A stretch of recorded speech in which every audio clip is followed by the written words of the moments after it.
And welcome students, Gyanjyoti coaching সেন্টারের পক্ষ থেকে তোমাদের সকলকে আরো একবার স্বাগত। এক্সামের জন্য খুব খুব ইম্পর্টেন্ট একখানা টপিক নিয়ে আজকে আলোচনা করব, সেটা হচ্ছে ইউজিসি, ইউনিভার্সিটি গ্রান্টস কমিশন।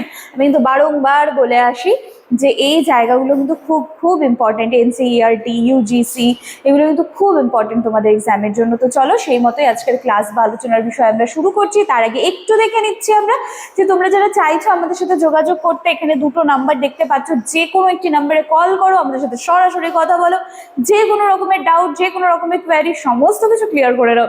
এছাড়া থাকলেও দেখো, মেজর স্টুডেন্টসরা তোমরা পে করবে 1199 টাকা এবং মাইনর স্টুডেন্টসরা তোমরা পে করবে 699 টাকা। ঠিক আছে, আচ্ছা চলো এবার তাহলে আমরা ইউজিসি নিয়ে আলোচনা শুরু করছি। দেখো পুরো পুরো পুরো নামটা কি সবাই জানি আমরা, ইউনিভার্সিটি গ্রান্টস কমিশন, ইউজিসি। আচ্ছা, এটা কি ক্ষেত্রে বা কি কি কাজ কি? উচ্চ শিক্ষা ব্যবস্থার একটি গুরুত্বপূর্ণ সংস্থা। ইউজিসি, ইউজিসি কি? উচ্চ শিক্ষা ব্যবস্থার একটি গুরুত্বপূর্ণ সংস্থা, যেটা কি করে যে দেখো দেশের যে বিশ্ববিদ্যালয়গুলো রয়েছে সেগুলো সমন্বয়, মান নিয়ন্ত্রণ, উন্নয়নের জন্য কাজ করে। এটি ভারত সরকারের শিক্ষা মন্ত্রকের অধীনে পরিচালিত একটি স্বশাসিত সংস্থা। ঠিক আছে, তাহলে এটি কি বলছে? ভারত সরকারের শিক্ষা মন্ত্রকের আন্ডারে রয়েছে কিন্তু ইউজিসি। ঠিক আছে, আচ্ছা এবার কি বলছে?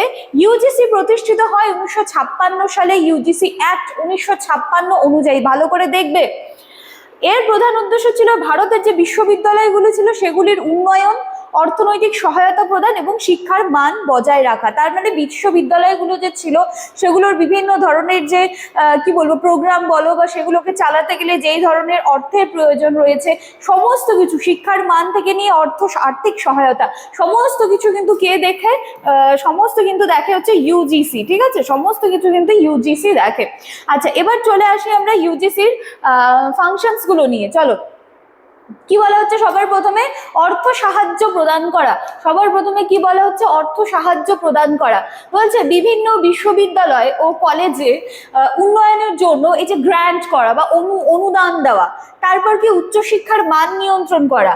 বিশ্ববিদ্যালয়গুলিতে শিক্ষা ও গবেষণার মান বজায় রাখার জন্য নিয়ম ও নির্দেশিকা তৈরি করা। নতুন বিশ্ববিদ্যালয়ের স্বীকৃতি প্রদান করা। কোনো প্রতিষ্ঠান বিশ্ববিদ্যালয় হিসেবে স্বীকৃতি পাবে কিনা সেটাও কিন্তু নির্ধারণ করে দেয় এই ইউজিসি। ঠিক আছে, যেমন শিক্ষা গবেষণার দিকটা দেখছে ইউজিসি, তেমনি কোনো একটা প্রতিষ্ঠানকে বিশ্ববিদ্যালয় বলা যেতে পারে কিনা সেটাও কিন্তু ইউজিসি ঠিক করে দেয়। ইউজিসি কিন্তু ভেরি ভেরি ইম্পর্টেন্ট, খুব ভালো করে পড়বে। শিক্ষা গবেষণার উন্নয়ন করা, বিভিন্ন এই যে স্কলারশিপ গুলো রয়েছে, ফেলোশিপ গুলো রয়েছে, গবেষণার প্রকল্প, সমস্ত কিছুর মাধ্যমে উচ্চশিক্ষাকে উন্নত করা। আর কি? জাতীয় স্তরের পরীক্ষাগুলোর পরিচালনা করা। যেমন দেখো, ইউজিসি পূর্বে নেট পরীক্ষা পরিচালনা করতো, যেটা এখন কিন্তু ন্যাশনাল টেস্টিং এজেন্সি পরিচালনা করে। আগে কিন্তু এই পরীক্ষাটা কিন্তু ইউজিসি পরিচালনা করতো, তবে এটি এখনো ইউজিসির নীতিমালার অধীনে রয়েছে। ঠিক আছে, নীতিমালার অধীনে রয়েছে। তারপরে দেখো গুরুত্ব, এবার কি বলা হচ্ছে? ইউজিসি ভারতের উচ্চশিক্ষা ব্যবস্থা অবশ্যই গুরুত্বপূর্ণ ভূমিকা পালন করে, কারণ দেখো বিশ্ববিদ্যালয়গুলিকে সঠিকভাবে পরিচালনা করার জন্য আর্থিক সহায়তা বলো, শিক্ষাগত মান বলো, সমস্ত দিকে কিন্তু এই ইউজিসির ভূমিকা আমরা দেখতে পাচ্ছি। তো খুব ভালো করে কিন্তু এই টপিকটা তোমরা পড়বে, তোমাদের এক্সামের জন্য কিন্তু ভেরি ভেরি ইম্পর্টেন্ট। ঠিক আছে, তো চলো আজকের আলোচনার বিষয়ে আমি এতখানি রাখছি। দেখা হচ্ছে আবার নেক্সট দিনের ক্লাসে। Thank you.